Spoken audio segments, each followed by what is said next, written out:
Вести на Канал 8, добродојдовте. Ученик од Основното училиште Свети Кирил и Методи од Кочани позитивен на коронавирусот, информираат од Министерството за образование и наука. Кочани неколку дена со двоцифрена бројка на заразени од COVID-19, а во последните 24 часа Министерството за здравство бележи 17 ново заразени во нашата општина, со што вкупната бројка на активни случаи достигна до 200. Во Виница регистрирани 2 нови случаи со вкупна бројка на активни лица во оваа општина 38. За 6 дена од почетокот на учебната година до сега во изолација се вкупно 53 ученици и 8 наставници во Републикава, соопшти Министерството за образование и наука. Меѓу позитивните индивидуални случаи на заразени деца од Тетовско и Штипско училиште, потврден позитивен случај на ученик има и во Основното училиште Свети Кирил и Методи во Кочани. Директорот на училиштето Даниел Кралев за Канал 8 го потврди случајот на позитивен ученик на вирусот, но истакна дека ученикот на самиот старт на учебната година поради симптомите не посетувал настава и по добивањето на позитивниот тест на COVID-19 секако останал дома и не бил во контакт со останатите ученици, поради што нема други деца во изолација во ово училиште. Од Министерството за образование и наука велат дека во сите училишта каде има позитивни случаи во рамки на наставата со физичко присуство се постапува навремено, согласно протоколите и алгоритмите, со цел да се спречи ширењето на вирусот и да се заштитат останатите ученици и учесници во образовниот процес. Сите наставници и ученици кои се во изолација преминуваат на учење оддалечина. Во последното деноноќие, Министерството за здравство бележи нови 17 заразени од COVID-19 во Кочани. Со оглед на тоа што нема нови оздравени пациенти, бројката на активни случаи во Кочани во моментов достигна до 200. Во Виница во последното деноноќие има регистрирано 2 нови случаи на заразени со COVID-19, а нема ниту еден оздравен пациент, што значи бројката изнесува 38 активни лица во моментов во оваа општина. Во последните 24 часа се направени 2140 тестирања. Регистрирани се 364 нови случаи на COVID-19, рекорден број заразени од почетокот на епидемијата. Најмногу во Скопје 184, Куманово и Штип по 13, Дебар, Македонски Брод и Неготино по 1, Прилеп 12, Тетово 19, Кочани 17, Струга 6, Велес, Охрид и Гостивар по 4, Битола 10, Кавадарци, Гевгелија, Кривопаланка по 5, Струмица 21, Радовиш 11, Берово, Валандово и Кичево по 3, Виница и Пробишти по 2, Делчево 4 и Свети Николе 11. Починати се 3 лица, едно од Охрид, едно од Гостивар и од Радовиш. Институтот за јавно здравје регистрира 106 оздравени пациенти. Вкупната бројка на COVID диагностицирани во нашата земја од почетокот на епидемијата изнесува 19.777. Бројката на оздравени пациенти е 15.855. На починати 775, а во моментов бројот на активни случаи во земјава изнесува 3147. Почитувањето на заштитните мерки и протоколите против COVID-19 во Средното училиште Гошо Викентиев и во детската градинка Павлина Велјанова се одвива нормално и без проблеми. Ова било констатирано при посетата на градоначалникот Илиев на двете образовни институции. Средното општинско училиште Гошо Викентиев соодветно одговара на потребите за реализација на наставниот процес. Професорите се опремени за настава од далечина, а стручните служби излегуваат со конкретни податоци за бројот на учениците кои имаат потреба од поддршка за обезбедување на потребните информатички помагала. Ова го соопштил помошникот директор на Техничкото училиште Николчо Јекимов при средбата со градоначалникот на општината Николчо Илиев. При тоа било разговарано за актуелната состојба и начинот на справување со евентуалните проблеми во оваа образовна институција. Јакимов го информирал градоначалникот дека практичната настава ќе се изведува кога ќе дозволат условите. Во меѓувреме во Средното општинско училиште Гошо Викентиев варосани и бојадисани се ходниците и училниците, а следниот чекор во однос на реконструктивните зафати ќе биде замената на подот во неколку училници и вратите на дел од санитарните јазди. Градоначалникот Илиев имал средба и со директорката на детската градинка Павлина Велјанова Едита Миткова, која го информирала дека градинките деновиве ја посетуваат близу 200 дечиња. Тие се згрижени според пропишаните протоколи. Работат сите објекти, а активирани се и сите влезови, за да се олесни примањето и земањето на дечињата од страна на родителите. За обектите на градинката што имаат само по еден влез, се преземаат активности за отворење нови. Онлайн наставата во двете средни училишта во Кочани се одвива без посериозни проблеми, информираат одговорните во училишните установи. Дел од професорите кои што имаат потешкоти или евентуално немаат соодветна компјутерска техника, наставата ја водат од училиштето, додека пак учениците од дома. Професорите и учениците во двете средни училишта во Кочани се привикнуваат на далечинското учење. Предизвиците што се јавуваат во текот на онлайн наставата се надминуваат тековно. Професорите ги минаа потребните обуки за користење на националната платформа и без посериозни проблеми се одвива онлайн наставата во двете средни училишта во Кочани. Онлайн наставата се одвива комбинирано, дел од професорите кои што имаат потешкоти или пак евентуално немаат соодветна техника, компјутерска техника, наставата ја водат од самото училиште, додека пак учениците од дома, со тоа што имаме нормално укажување од МОН, доколку ученикот не може да ги совлада наставните материјали, соодветно до група од по 3 ученика може професорот да ги повика и да изврши консултации или олеснување на материјалот со физичко присуство, независно од тоа што ние како училиште немаме одобрение за физичко присуство на самата настава. Секојдневно добиваме анкетни прашалници од страна на Министерството за образование и наука со цел да ги информираме како се одвива наставата. За информација за родителите претежно, иако учениците и сами наставен кадар тоа го знае, имаме варлес интернет мрежа на 3 ката во нашето училиште, со тоа што поради непостојаниот проток на интернет, на брзината на интернет, исто таа да опремуваме со кабловски интернет, иако оптика е пуштена до самото школа, имаме 3 линии плюс од Тихом дополнителна линија за информатичкиот кабинет. Учениците во училиштата се опремени со компјутер и интернет врска. Поради проблем со проток на брзината на интернетот, гимназијата дополнително ја појачува интернет врската со цел обезбедување на постојана брзина на интернетот во училиштето. Во делот на инфраструктурата, во моментот се врши реконструкција на спортските терени во дворот на училиштето Лјупчо Сантов, како и осветлување на просторот од источната страна. Кошаркарското игралиште, кое што е во руинирана состојба, ќе биде целосно преуредено и ќе биде наменето и за одбојка, а дополнително ќе се постават 8 фитнес прави. Во тек е и осветлување на влезот од источната страна на училишната зграда, каде ќе бидат поставени 32 канделабри. Инфраструктурните проекти се спроведуваат со средства од блок дотациите на училиштето. Во рамки на комуналното уредување, општина Кочани реализира активности за бетонирање улици и за изградба на потпорни ѕидови во ромското мало. Се работи за инвестиција вредна околу 100.000 евра, обезбедени преку декадата за ромите. Општина Кочани продолжува со решавањето на комуналната и сообраќајната инфраструктура во ромското мало, за што обезбеди и потребни финансиски средства.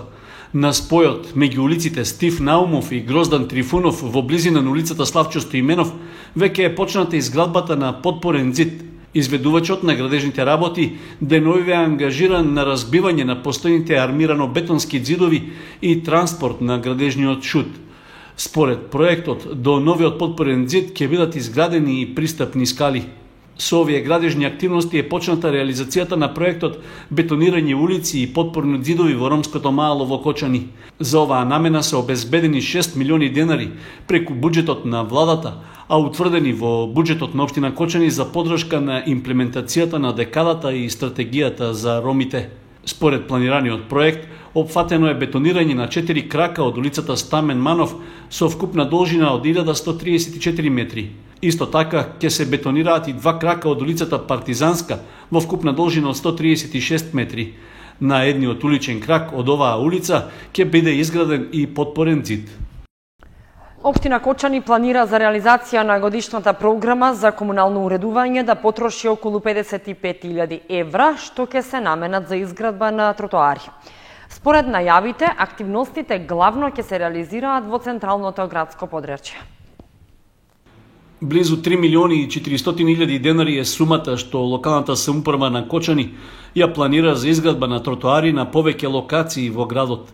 Средствата се обезбедени од буџетот на општината, а наменети се со програмата за уредување на градежното земјиште за 2020 година, што претходно ја усвои општинскиот совет.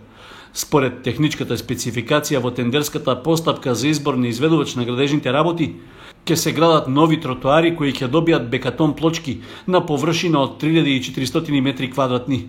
При тоа ќе се вградат и нови улични и градинарски рабници, а висински ќе се прилагодуваат постојните канализацијски и телефонски шахти. Во спецификацијата не е нагласено конкретно на кои улици ќе се градат и ќе се уредуваат тротоарите, но од општината претходно најавија дека во план меѓу другото е да се докомплетираат сообраќајниците во централното градско подрачје. Слична активност имаше и минатата година, кога беше наменета приближно истата сума, а дополнително беа инвестирани уште 14 милиони денари за реконструкција и поплочување на шеталиштето и поставување нова урбана опрема во трговскиот центар. Рокот за тендерската постапка за избор на изведувач на работите за изградба на тротоарите е до 26 октомври, а по вообичаениот рок за комплетирање на процедурата, реализацијата на планираните активности ќе се одвива во текот на наредните 12 месеци.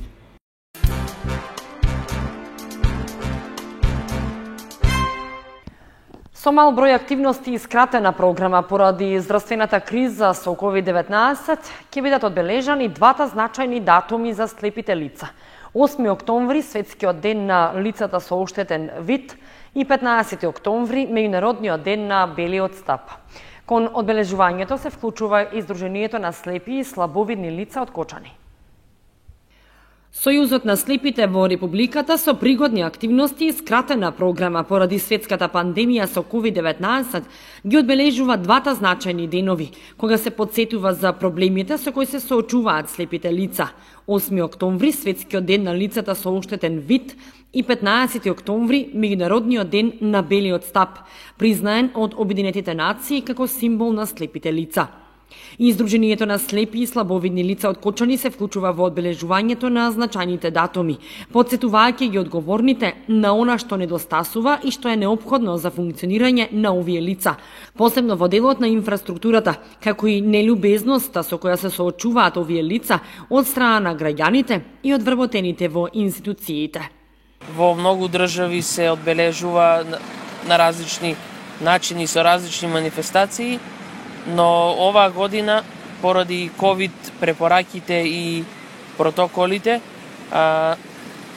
одбележувањето на овој ден ќе го вклопиме воедно со одбележувањето на 15 октомври, односно денот на белиот стап, символот на слепиот човек, се разбира во скратена програма и со однапред договорена агенда. Голема помош за лицата со оштетен вид, како на пример звучни семафори или дактилни патики и осветлени, посебно осветлени и означени места, но знаеме дека тоа е нешто помалку достижно, не дека е недостижно, и мислам дека би можело да се поработи на тој дел. Еве овде ќе ги спомнам и телесните инвалиди, кои исто така се соочуваат со слични проблеми. Инаку дактилната патика е од суштинско значење за слепиот човек, за секојдневното функционирање и движење на слепите лица и слабовидни. Во Сдруженијето во Кочани членуваат голем број слепи и слабовидни лица од целиот регион, од Кочани и населените места, како и општините Виница, Делчево, Берово, Македонска Каменица, Пехчево, и е едно од поголемите и поактивни здруженија во државата, кој е член на Националниот сојуз на слепи лица. Слепите лица се соочуваат со огромен број проблеми, кои ги искажуваат и бараат нешто да се преземе. Првенствено, тоа што го бараат е еден рехабилитацијски центар за слепите лица, да биде под државна капа и да ги поддржува сите оние кои подоцна може да го изгубат видот. Во делот на тешкотиите во движењето и потребната инфраструктура за лицата со оштетен вид се повикуваат на локалните институции да се придржуваат до законот при градење или поправка на улиците и патеките. Општина Кочани ги подсетува граѓаните дека може да се вклучат во јавната трибина за креирање на приоритетните развојни програми за периодот до 2023 година. Трибината ќе се одржи в петок во салата на комплексот Асном од 18 часот. Општина Кочани ги повикува граѓаните, представниците на местни и урбани заедници, граѓански организации, како и бизнис секторот, академската заедница и младите да се вклучат активно во креирањето на развојните програми и определувањето приоритетни проекти за општината и градот. Станува збор за планскиот период од 2021 до 2023 година. Јавната трибина за утврдување на приоритетите во општинските развојни програми ќе се одржи в петок на 9 октомври со почеток од 18 часот во салата на спомен домот Асном. На трибината ќе биде презентиран концептот на развојните програми што службите ќе можат да го дообликуваат во престојниот период. Тој треба да се усогласи со потребите и предлозите што ќе ги достават или ќе ги искажат граѓаните. Инаку, од општината информираат дека за асфалтирање досега се земени предвид 10 улици во градот и во населените места, 20 за реконструкција, како и 10 улични краци, кои што се планирани да бидат бетонирани. Со средства од буџетот на општина Кочани, во текот на наредната година е планирана реконструкција на градскиот парк во централното градско подрачје, со изградба на фонтана, пешачки мост меѓу паркот и трговскиот центар, како и завршување на експроприацијата на објектите за улицата Стево Теодосиевски, со изградба на булеварско решение. На јавната трибина граѓаните ќе можат да се запознаат поконкретно со планираните проекти и очекуваната динамика за нивна реализација. Дополнително, развојните програми до 2023 година тие ќе можат да ги избогатат и со своите предлог решенија.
Почитувани, со прогнозата за времето ги завршуваме и овие вести на Канал 8. Останете и понатаму со нашата програма. Довидување.